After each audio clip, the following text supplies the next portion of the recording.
I got the horse right here, the name is Paul Revere, and here's a guy that says if the weather's clear, can't... Hello racing fans, and welcome back to another edition of Handicapper's Corner, brought to you by the Derby Barn Grill. I'm Mike Heads, on with Drew Forster. We're going to go through the Sunday, April the 22nd races at Hastings. We do have 7 of them, 2 stakes races. Yes, good It's card. going to be a great day. Races 5 and 6 are the stakes races. We do have fillies and mares in the Breakhouse Bells battling for $50,000, going 6.5 furlongs in race 6. We do have 11, a full gate in the Swift Thoroughbreds inaugural. Old three and up older geldings, Colson geldings going 6.5 as well. Can be a lot of fun. Yeah, and there's some very interesting races, some nice maiden special weights as well, as you mentioned, the 2 stakes races. So a good card they put together for the Sunday card. Day 2. Kick it off. At Hastings. Let's kick it off. Race 1, speaking of good races, an allowance race for 3-year-olds going 6 furlongs. Field of 5. I had a lot of trouble with this race because you can make a case for about everybody in here.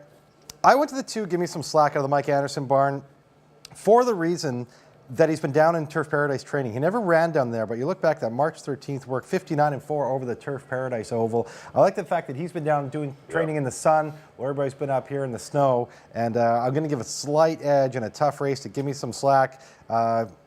When he broke his maiden, he was, forwardly placed. I think Dennis Arrojo, who's back this year at Hastings, nice addition to our jocks room, takes a call from Mike Anderson. I'm going, give me some slack. On top of the 1, Boundary Bale, the Glenn Todd barn, he's going to be tough. He fired at first asking last year over a good horse, Take the High Road. Second behind a really nice colt, and he's the reason. He's running with some tough ones. I got him in second. And I put European. I had him on top at one point. Ended up putting him in the 3rd spot. I could see him winning. The only stakes winner in the group. He did win the CTHS Sales Stakes last year by a neck over Slews to Boss, and very tough horse, Weekend Wizard. He's got some talent. Dino's loaded today. He's got some nice horses. Rico Walcott in to ride, number 5, European. I went 2, 1, and 5. Yeah, I agree. Those are the horses. I went Boundary Bay on top. I can Boundary see Bay that. has the inside speed. There's no speed in the race. I think this horse gets the lead. Please catch me if you can. Just a short run to the first turn, 6 furlongs. Lost to its stablemate a couple of times. He's the reason. I think we'll see is going to be a very impressive 3-year-old later on, is when we get into stakes races. Went to Emerald, no success there, then came back in a mile on the 16th and was done for the year. His 2 sprints against his stablemate were very good. He's the reason, and I just think that's good enough to win in here. I agree with Give Me Some Slack for the reasons you mentioned. This horse been training in Phoenix. What an edge to be out down there racing and training in good weather, same track every day. It's an advantage. You can get a horse ready way better when the track is the same for 120 straight days. It's fast and it's like similar, and you can get a horse roll, and Give Me Some Slack's going to be pretty live as well. And I agree with the 5-horse European, Rico Walcott aboard. Obviously, the horses. Rico is in town to ride Peter Redekop's Quick and Silver in the Swift Thoroughbred inaugural, but Rico rides a lot of horses for Dino, and he's aboard the son of Cause to Believe, who, as you mentioned, was a stakes winner last year. I went 1, 2, and 5. I like Boundary Bay. Just tactics, speed. Looks like this horse is going to be pretty tough to beat. 1, 2, 5 for me in the Sunday opener. On to race number 2, maiden special weight for fillies and mares, going 6 panels. I ended up on the 5-horse Bombay, one of the few 4-year-olds, and the only 4-year-old in the race. I just love taking 4-year-olds in these races at Hastings. It doesn't always work at Belmont or Aqueduct or Florida or Kentucky, but here it just seems like the 4-year-olds are far more advanced. And I'm going to try Bombay. This one's been purchased privately since his last race, moves to the John Snow Barn, and the works are very good. Enrique Gonzalez, another one coming back this year. I put the 2-horse Katie's a Dancer for trainer Craig McPherson, who had another great year last year. This one showed some speed, going 3.5 furlongs before. It was a tough trip, 4 wide. Tough to chase 4 wide, going 3.5 furlongs and go wide on the turn. But this horse is well connected. Obviously a half to Wheat Zelo Poshley. I was going to wait for you to say those Juan Lara horses. Yeah, I should have just said. But Wheat Zelo Poshley, who was a 2-year-old champion a few years back, who was out of the Marani Z. So a lot of good breeding on Katie's a Dancer. And I put the 6-horse Rain or Shine for Keith Peterson and Ken Johnson. This one's 2 good races last year against some pretty nice horses, and looked like, for me, the best of the rest. But I like Bombay. I went 5, 2, 6. I went to a first-time starter here, Tiptoe. I do like Dino's. Swift has gone out and bought some very nice horses, and a lot of them are making their first start. We get to see how they fare. a lot of making the first start here on Sunday, and I went to Tiptoe. Amadeo Perez picks up the call. 3-year-old daughter, Tis Wonderful. They bought at the BC sale here for, what is that, about $25,000. Well, they had the brother. Architecture. Yeah, Architecture. The Architecture is the brother. That's right too. Is the brother of Tiptoe. Architecture was so a they went stakes back winner to the here. well again. Yeah, and a Tis Wonderful. So I got Tiptoe on top of Katie's a Dancer for the reasons you mentioned. The Anzi horse in here. Katie's a Dancer. One start last year. Now goes on the Lasix program. Nice gate work coming out of this. Grider rides for Craig McPherson. Katie's a Dancer in second. I put Rain or Shine for our good friend Ken Johnson in the third spot. First time that she ran last year. Only got beat a length with Lopez aboard, came back in the debutante, which was a little bit deeper waters, now back into a straight maiden race. This is one that breaks on the outside and could make a little noise in here. I went 1, 2, and 6. Named after him, too. Rain or Shine. Rain or Shine. Ken Johnson shows up. He shows up at the Derby Guy's Bar. made a steal. He's made a steal. We love Ken Johnson. Big fan. On to the third, and another maiden special weight for 3 and up, 6 furlongs. This one's for the boys. And again, I went to a Swift Thoroughbred horse in here, Buck. The 3 horse. This one they paid $145,000 for at the Fasig-Tipton sale. He's a by Kentucky Derby winner, Super Saver out of a Richter scale mare. I believe he'll have some early gas. I like Buck. That's a lot of money to pay for a horse that to bring to Hastings here. And Swift Thoroughbred, as I mentioned, they're stepping up and they're buying some nice horses. I got Buck on top of Panhandle, who's going to be bet down. Glenn Todd horse here, great second last year. Behind top BC bred 2-year-old Wise Market. Only got beat a half by him in the $100,000 Jack Diamond Futurity. Was very green last year, so I'll be interested to see how he runs this year. I remember in the Jack Diamond, he was kind of all over the track. Right. So as he progresses to a 3-year-old, interesting to see. Another one, I mean, we talked these Glenn Todd horses, very fit, they look great, they've been working very well. He's going to be a handful in here, pardon the pun. Panhandle in second. I put Great Blake out of the Craig McPherson barn. Yeah. Ran at Belmont a couple times, which is obviously deeper company, but those were state bred races, which are a little bit softer than what you get, running in wide open races at Belmont, which is why I put him in the third spot, but definitely a horse that looks to have a lot of upside. 3, 7, and 1 for me. I went with a 4-year-old, the 1-horse Great Blake again. Yeah. I know those New York bred races are getting tough. There's going to be like 1 or 2 New York bred horses in the Kentucky Derby this year. I know they are. Audibles in New York. Yeah, bred. they are getting getting They tougher. are getting really good. And you'll notice that both horses that this horse lost to, like the winners, came back to win Giant again. Expectations, Giant Expectations and Jewel Condisco both came back to win. This horse has been on the head end and got crushed. But I mean, when you're running with the best horses and you're looking in the eye through the opening quarter, that's when you end up running, you get beat 100 lengths at the end of the race. That's what's happened to this horse. But he's had 2 good works since arriving here at Hastings, freshening in Florida, at where River's Edge trained their horses at I think it's the Eclipse Training Center. That's what the ETC is. They're on February 23rd and March 24th. The horse has been in training there and then came up here to Craig's barn. And actually, Craig was down there taking care of the horses for River's Edge. He's pretty much, looks like he's going to be their primary trainer, especially obviously here in British Columbia. But I like Great Blake. I'm going to try that one. A 4-year-old. It's going to get the lead, 6 furlongs. I'll try that one to defeat. Panhandle's the best horse on paper. This horse did nothing wrong last year. Didn't win a race, but ran awesome each and every time. Not a big horse, but just kept trying each time. He's a fighter. And I put the 6 horse, another Guinness. I'm going to give this one a shot. His first run was good, going 3.5. Obviously, something went off the rails in his next start against Give Me Some Slack and Panhandle, and I thought this horse was worth following. His works are decent as well. I went 1, 7, and 6 in race number 3. On to the 4th race, got some $4,000 claimers going 6 furlongs. Ended up on the 4 Aditya. Had been off for a while. Did miss the entire 2017 season, but has been working. Wow, look at those workouts. Another one working in Phoenix, and then came here to Hastings and worked 6 furlongs and 114. I'm going to try Aditya to win it. 2-horse Devil in Disguise, another classy dude. Going to be pretty dangerous in here. He was very good fresh last year. Look at his first 3 races. He lost by a head, win by a head, and win by a length and a half. His best races were his first 3, and that's generally the case with the older horses. Then they get tailing off. But like him, and I put the 6-horse Cedarburg, who's another one that can run well fresh, and he knows how to win races. 4-2-6 for me. I don't have a lot to add. I got the same horses. I flip-flopped the top 2. I took Devil in Disguise. Because he ran last year, Aditya's been off a long time. I do like the fact he's been training at Turf Paradise. But Devil in Disguise hadn't run in 2 years. Fired right off the bench last time for 62.50. Only got beat ahead by a very hot horse in Nana's Buddy, and then 2 wins after that. Now coming into this year, I think that he can win right off the bench with Aaron Grider aboard. Nice minute and 1 tick work coming into this. Devil in Disguise on top of Adichia. As you mentioned, a class old horse that's been training in Surf Paradise with Mike Anderson. And yeah, he looks like the speed of the speed, and he could be very tough to catch. And I put Cedarburg. Another tough horse down the John Snow Barn. And I'm going to take this opportunity to give a shout out to our friend, regular here, John Gunther. Speaking of the first Saturday in May, what a year for breeder John Gunther and his daughter Tanya. Yep, 2 in the Derby. Lives just up the road here. He's got the favorite. He bred the favorite, Justify, and he bred probably the about 3rd or 4th choice, Vino Rosso, the Todd Pletcher barn. So a really exciting time around here at the Derby Bar Grill. We're all pulling for John Gunther's horses in the Kentucky Derby. And I'll mention again, if you want to come and watch it here at the Derby Bar Grill, give us a call, 604-536-2978. Spaces filling up fast. Yeah, seats are at a premium. So at a premium. 2-4-6 for me in the 4th. On to the 5th. Fillies and mares, here we go. The Brighouse Bells. Nice stake race here with 7 mares. And I did go to outside the 7, Alliford Bay, Blaine Wright training for Peter Redicott.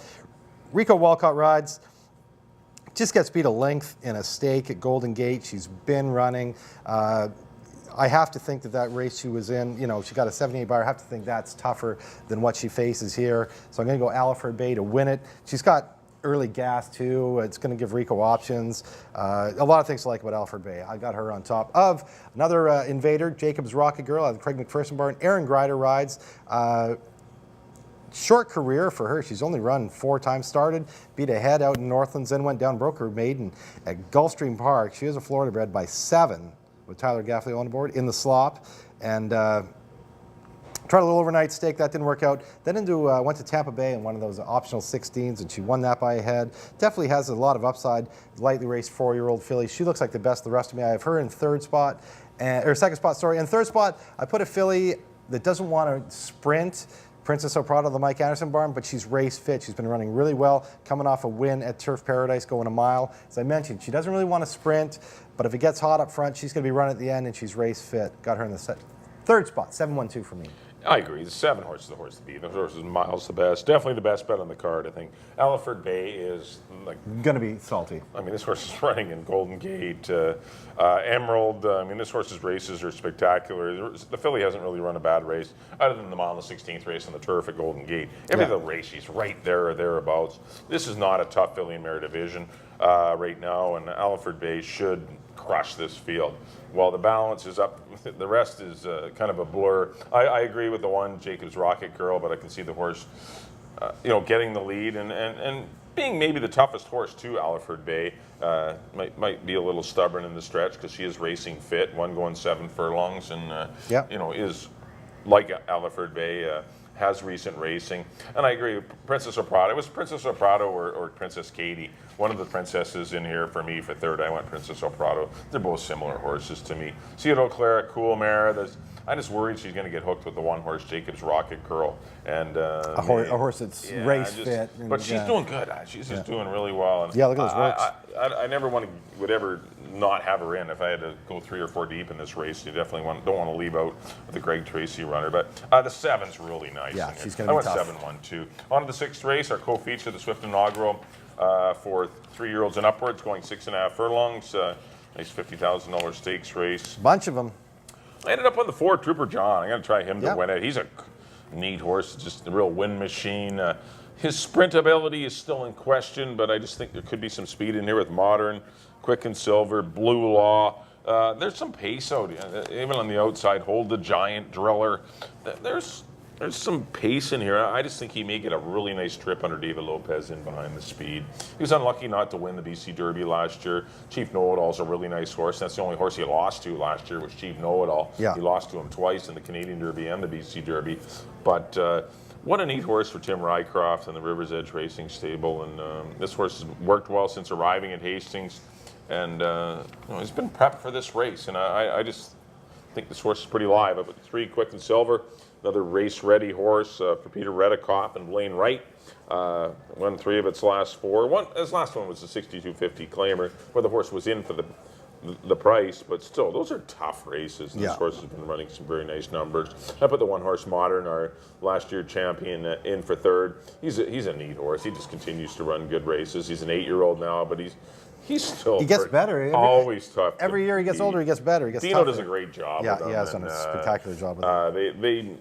They manage his starts properly, and they maximize his abilities, and they get the most out of him each time, and that's huge. The rail, not the best draw for him. A little concerned about that because he's really got a goal from the inside. 6.5. It's going to be tough on him, but we'll see. But he's a cool horse. I went 4, 3, and 1. I've left out Highway Boss, who's live. Venetian Mask is interesting. Don't hold me back, coming off a big effort. Estrella is interesting too. He's a tough horse. This horse has missed a Modern in his first start here last year too. He had racing fitness, but there's nice horse. It's a very good race. I'm with you. I got the same horses, but I did give the edge to Quick and Silver because he's been running. Yeah. And these horses that have been running, I think it's a huge advantage. And you look at his last 4 races. Won one of those 62s, won an allowance race. The loss of the fog, he only gets beat 1.5 lengths, comes right back and wins for 62 again. You run into some salty horses down there for 62.50. And we should note that down there, like there's limited stakes. It's not like here there's a stake every 3 or 4, 5 weeks. In Golden Gate, there's a stake every 3 months for sprinters. Yeah. And that's why you have to find a place to run. And that's why he's always in these 62s. That's what I did mine. Yeah, exactly. But race fit, he's speed. As you mentioned, Modern's to his inside, so he's going to be able to apply pressure on the outside, as opposed to Modern's going to have to do all the fighting on the inside. I don't like that angle for Modern, but I did put Modern in for second because, man, what a class old horse he's been for Swift Thoroughbreds. He generally wins. He got beat last year by Distinctive Passion, a Redicop horse that was coming in here race fit. Very similar form to Quick and Silver.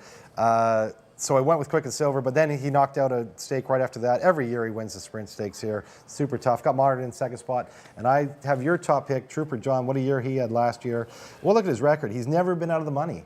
Yeah, he's been running as 3-year-olds, but there still is this hurdle to get up against older horses. But I just like the Chief Know-It-All. I respect and is he's a tough horse. And he came out back to almost win the Remington Park Derby. Yeah, like he's a nice horse. And he gave Chief Know-It-All everything he could handle, right? Like that was a mess in the Canadian Derby. Remember, there was a lot of bumping, and there was a mess in that race. He only gets beat a half, then just beat a nose here in the BC Derby. I've seen him at the track in the mornings. He's an impressive. He looks the part too. 6.5 isn't his best trip, but still, he may be. He's got a nice work. 46, a bullet coming into this. But he David looks Lopez great. rise. He looks great. Craig McPherson's got Craig. It's in Craig's barn, but he looks great.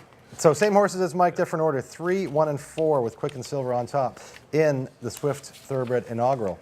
On to the nightcap. I got to get through all these pages. Special. It's only 1 page, though. I know, but all these pages from the stake. No, that's 4 pages. Yes. Poor Crackdown didn't get in. Sorry for Patty. Well, not yet. Not as taping. Not as taping. The 3 and up maiden special weight. Boys end the split. This is the second half of the split. I went to the 5 Ezekiel, another Dino Condolini. So I'm looking for Dino to have a big day with his first-time starters. Ezekiel won the Son of Flat Out. They paid $37 for at the Keeneland sale. Another one that looks like he's been working right along. No gaps in his work chart. Amadeo Perez accepts the call. I like Ezekiel in here. I think Ezekiel's got a big shot. Yep. I put the 7 Bow Chicka Wow Wow, the Dieter Bell Barn. Just got beat length in his first start last year, going 3.5. But another one that's training well. Look at these works. 36, 1 minute and 2/5. He's been working right along. Jeff Birmingham accepts the call on one of the better names there, Bow Chicka Wow Wow.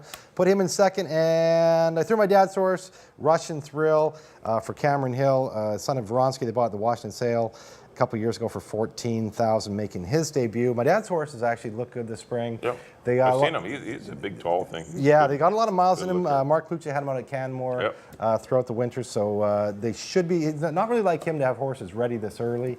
Usually runs one here or there. Run their race but this year, when I talked to him the other day, I said, "You got anything to enter?" He said, "I'm entering 5. I'm ready to roll." So I'm going to throw a Russian Thrill in there with Dennis Arrojo aboard. I went 5, 7, and 4.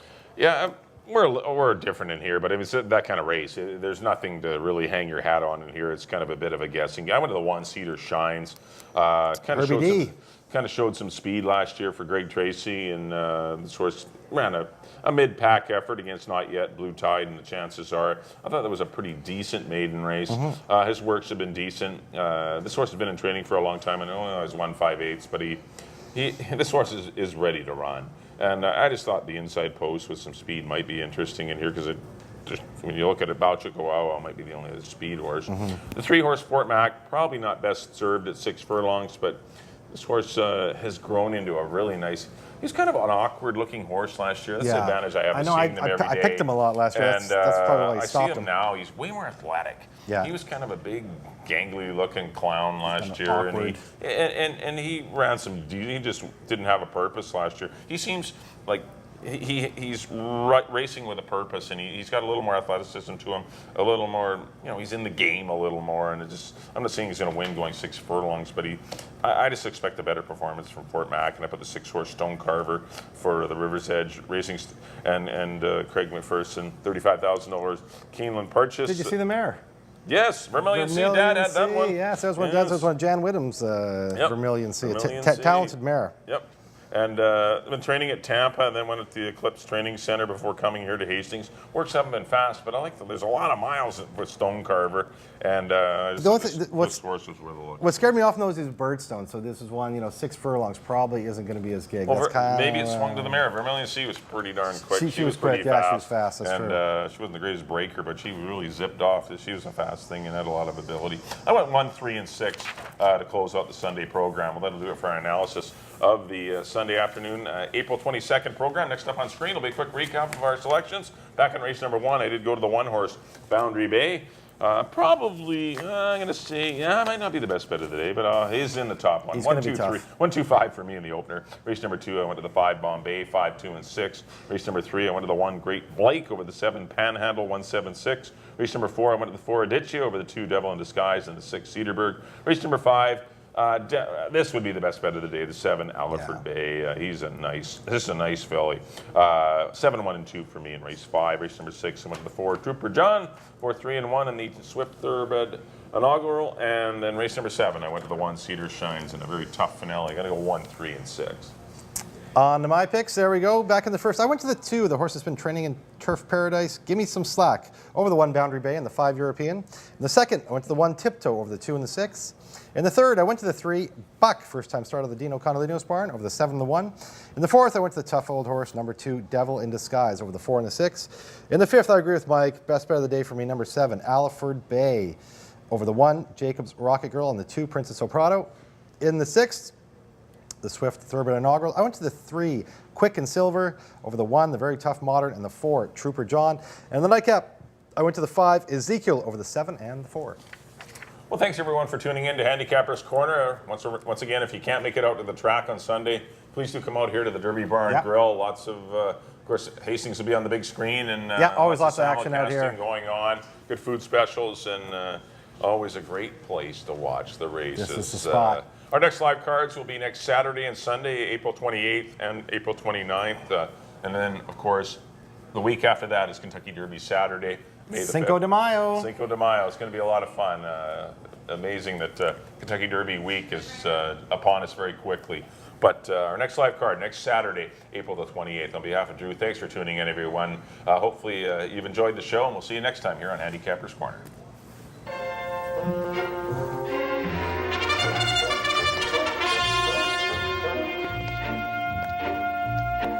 I got the horse right here, the name is Paul Revere, and here's a guy that says if the weather's clear, can do this guy.